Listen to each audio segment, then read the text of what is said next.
Hello, this is our product 106 Pro, and this is 5060 card, graphic card. Okay, this is the resolution.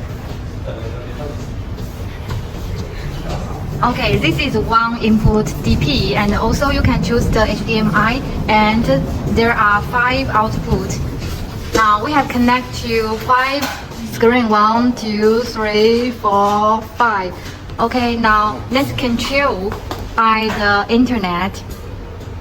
Okay, this is the resolution. Now we can span the screen. Yes.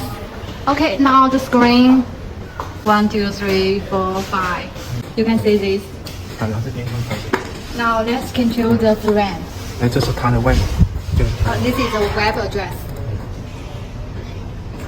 Okay, you can see the input resolution, output resolution, and we can change the frame. Okay, now we choose this.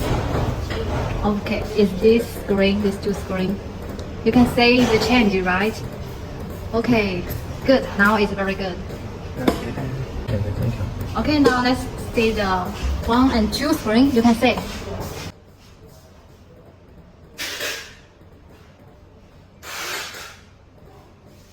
Okay, good. Now it's perfect, right? 就其他的一个就是。 And this other screens also we can control it by this. 不行，